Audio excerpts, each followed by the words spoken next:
les projets sont toujours les bienvenus, puisque, comme vous le savez, il y a l'État, il y a les collectivités, mais il y a également les projets et programmes qui accompagnent les actions de l'État, mais les actions également des collectivités. Donc, véritablement, nous nous réjouissons de l'arrivée de ce grand projet, et vu l'importance non seulement des thématiques développées, mais la présence massive des acteurs montre simplement que c'est un projet qui vient à son heure et c'est un projet dont les attentes sont majeures. La plus-value, elle est réelle. Je pense que des questions ont été soulevées dans la salle. C'est surtout les questions liées à la pérennisation, puisque les projets en général, ils ont une planification, ils ont un encadrement qui fait que forcément les résultats sont là. Donc les résultats sont attendus au niveau des populations, et si nous regardons un peu la réactivité des acteurs, nous sentons que c'est un grand espoir qui est placé en ce projet, et c'est sûr, en tout cas moi je suis sûr que véritablement les résultats seront atteints. Le conseil départemental, comme vous le savez, est très attentif aux questions liées à l'environnement, surtout à l'agroforesterie. Nous accompagnons beaucoup les organisations de femmes, nous accompagnons beaucoup les acteurs qui, en tout cas, font quelque chose sur le terrain. Nous accompagnons également les services étatiques comme les eaux et forêts.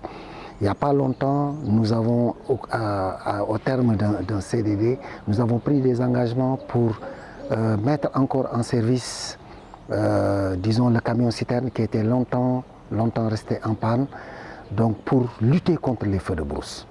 Aujourd'hui, le conseil départemental est très intéressé par un aspect du projet qui parle des villages verts.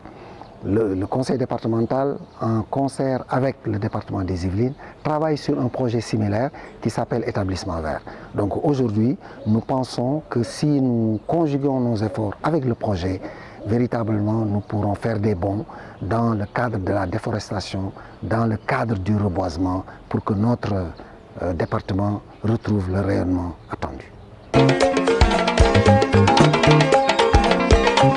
Aujourd'hui, nous avons fait le tour de ce projet et l'impression que nous avons, c'est que c'est un projet véritablement innovant qui prend en compte en tout cas l'essentiel des besoins des populations en termes d'agroécologie.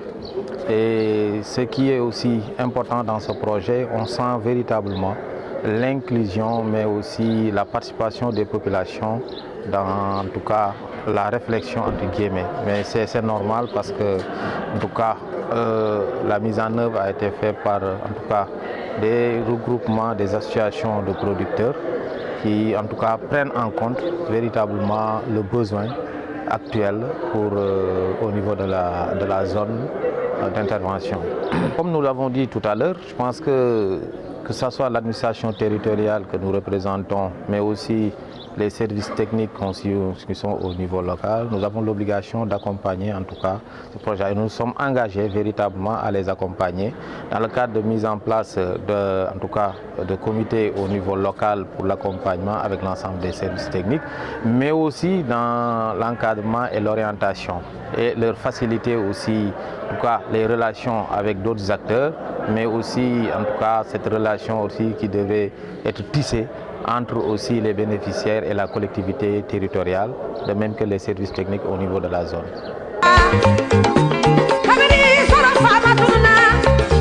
En fait, les enjeux du projet TAPSA, c'est un peu donc, améliorer la souveraineté alimentaire dans les zones Sahel. Donc, quand on dit des zones Sahel, c'est les zones où l'accès à l'eau pose un peu de problèmes. Donc, et les cultures sous pluie donc, sont uniquement faites au niveau de ces zones où la pluviométrie est un peu déficiente, donc ce qui fait que l'enjeu de ce projet, c'est d'appuyer les populations qui sont dans ces zones, d'avoir tout ce qui est nécessaire pour faire les activités génératrices de revenus, aussi bien en période hivernage que tout en faisant les activités durant les deux périodes, donc la période des pluies et la période sèche, donc ce qui pourra leur permettre vraiment d'améliorer leur souveraineté alimentaire au niveau de ces populations.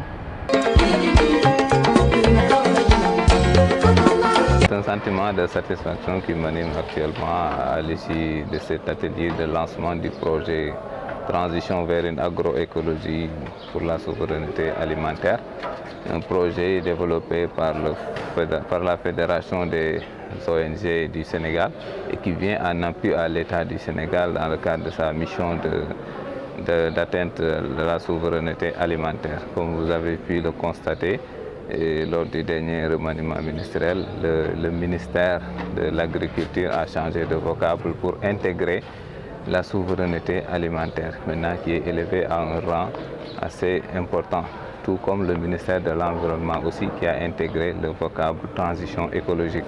Donc tous ces changements montrent juste la place que l'État du Sénégal accorde à l'environnement, mais aussi à l'agriculture et à l'accompagnement des Sénégalais qui s'activent dans l'agriculture. Comme vous avez pu le constater lors de l'activité, il y avait la présence des chefs de service, à l'exception de l'élevage et de la pêche. Les chefs de service présents ont tous pris l'engagement, avant même de recevoir une instruction, ils ont pris l'engagement d'accompagner la FONGE à bien dérouler ses missions. Et l'engagement, c'est d'apporter le concours à chaque fois que de besoin. Au niveau local, pour ce qui est des services des eaux et forêts, il y a un démembrement au niveau de Orkadiéré. Il y a un chef de service là-bas, il y a le sous-préfet de Orkadiéré aussi qui représente le président de la République au niveau local. Et tous ces chefs de service qui ont répondu présents à la convocation ont réaffirmé leur engagement. Également, il y avait l'ANCAR qui siège au niveau de Orkadiéré, tout comme le chef de secteur de la SAED. D'ailleurs, même pour ce dernier, il a déjà pris l'engagement de faire une visite sur le terrain pour faire une reconnaissance du site. Est-ce que le site répond aux critères nécessaires pour bien dérouler le projet? Est-ce que le système d'irrigation retenu est le système qui convient le mieux? Donc voilà, je pense qu'il n'y aura pas de souci pour le déroulement du projet vu l'engagement des parties prenantes. Donc au niveau de ce projet TAFSA, donc au niveau du Sénégal, il faudra dire que le projet TAFSA est un peu mondial, donc qui a touché plus de 24 pays, dont le Sénégal. Et au niveau du Sénégal, avec notre partenariat, donc la FONGE a décidé de travailler au niveau de la région de Matam. Pourquoi la région de Matam? Donc on a vu que c'est la région la moins appuyée donc, à travers les projets et programmes. Et la région de Matam est caractérisée par deux zones, ce qu'on appelle le Djeri et le Dandemayo. Donc le Djeri vraiment c'est caractérisé par une absence ou une manque d'eau, donc ce qui a fait que donc, la FONGE a un peu accentué ce projet dans cette région au niveau de deux de nos associations, l'Union Orkadiéré et l'Union Bamtare. Donc la première chose pour la FONGE, c'était de répondre à un axe du plan stratégique, c'est de renforcer la vitalité des associations. Et ces deux associations étaient dans une situation de léthargie assez avancée. Donc ce projet sera un prétexte de les renforcer pour un peu qu'elles puissent fonctionner donc, comme une OP normale. Et la deuxième chose, c'est aussi de renforcer les services donnés aux membres avec la mise en place des périmètres, l'appui aux exploitations familiales et un peu toute cette dynamique collective autour de la transition agroécologique avec la mise en place des détaillers et des CLAP pour un peu accompagner les exploitations familiales en termes de conseils et de services. Donc la suite après cet atelier de lancement, c'est un peu définir des critères donc, de choix, donc des critères pour choisir les exploitations familiales et les femmes qui seront bénéficiaires de ces périmètres, choisir les sites donc, en relation avec les services techniques comme la SAED, donc, qui nous a un peu proposé de nous accompagner sur le choix des sites. Donc, parce qu'eux, ils ont une forte expérience sur les périmètres, sur les sites, sur les avantages et les inconvénients de certains sites. Donc c'est ça la suite à donner d'ici pour ce premier semestre, c'est vraiment choisir les exploitations familiales, les femmes et mettre en place les installations pour les périmètres maraîchers.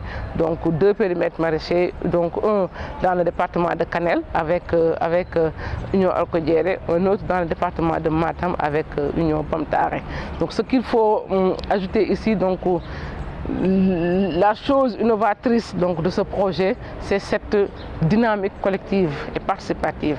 Et d'où on salue vraiment donc, la présence des services techniques, donc, sous la présence du préfet donc, et leur engagement à nous accompagner donc, cette transition agroécologique donc, dans les exploitations familiales, dans les périmètres maraîchers, mais aussi dans la localité avec la mise en place des détaillants.